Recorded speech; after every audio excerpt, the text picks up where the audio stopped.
Mandi pagi di Telaga Putri hanyalah menu pembuka. Menu utamanya tentu saja canyoning. Jalur canyoning ini dimulai dari tebing 20, sebuah tebing yang menjulang setinggi 20 meter. Iya. Kalau lagi canyoning itu cedera yang paling mengancam itu apa, Mas?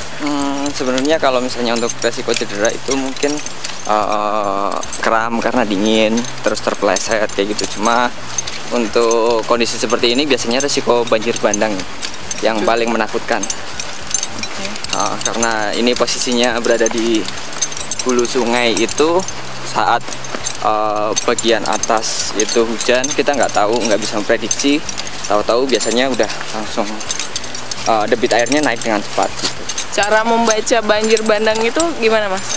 Kita lihat di daerah hulu yang paling atas itu, kalau misalnya semisal mendung dan benar-benar mendung gelap kayak gitu, mungkin kita langsung naik dari sungai.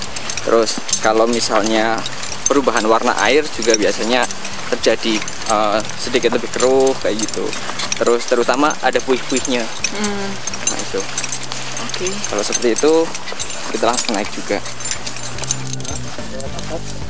Jalan setapak ini hanya dilewati jika ada yang melakukan canyoning, sehingga kondisinya sangat alamiah.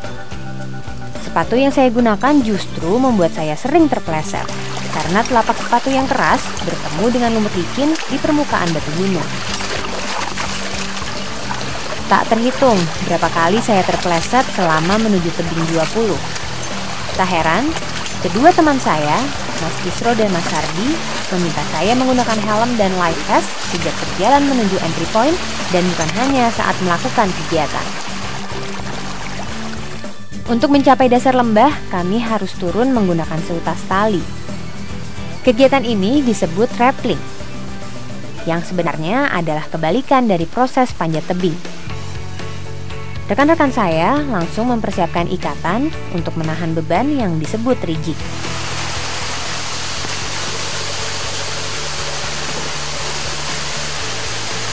Butuh kerjasama dan kekompakan saat mempersiapkan rigging. Jika rigging kurang kuat, bukan tidak mungkin kami akan terbawa arus air sehingga terjun bebas dari ketinggian 20 meter. Mas Jalom menjadi orang pertama yang turun dari tebing. Tak sampai 5 menit, waktu yang dibutuhkan Mas Jalom untuk turun dari tebing setinggi puluhan meter ini.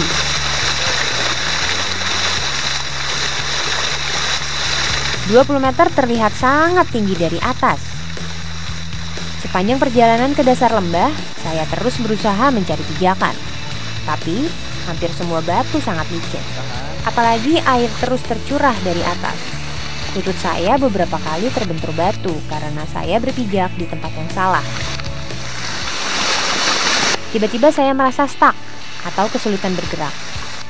Rupanya, life vest saya tersangkut pada akar yang menjulur ke bawah.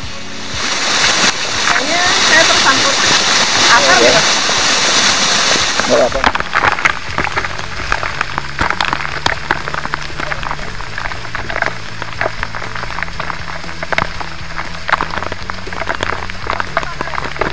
Ya, bagi pemula panjat tebing seperti saya, nampaknya moto biar lambat asal selamat memang harus dipegang teguh.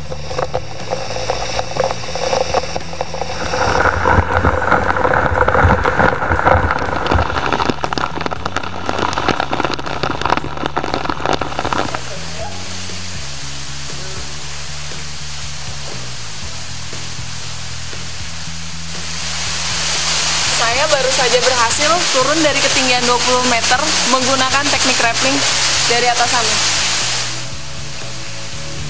Rappelling di tebing 20 menjadi pengalaman tak terlupakan bagi Niken. Selain mendapat sensasi menegangkan, Niken juga menyadari pentingnya disiplin, kerjasama, keberanian, serta kepuasan menaklukkan tantangan yang sulit. Namun, tantangan belum selesai. Satu-satunya jalan pulang adalah dengan menyusuri ngarai yang berliku, berbatu, dan cukup berbahaya. Water sliding ini adalah salah satu teknik canyoning yang memanfaatkan permukaan batu yang licin, sehingga kita bisa meluncur di permukaan batu itu. Duh, jalannya licin banget. Saya kepleset, saya digigit pacer. Mas, ini Kepalanya yang mana? Saya harus cabut gimana?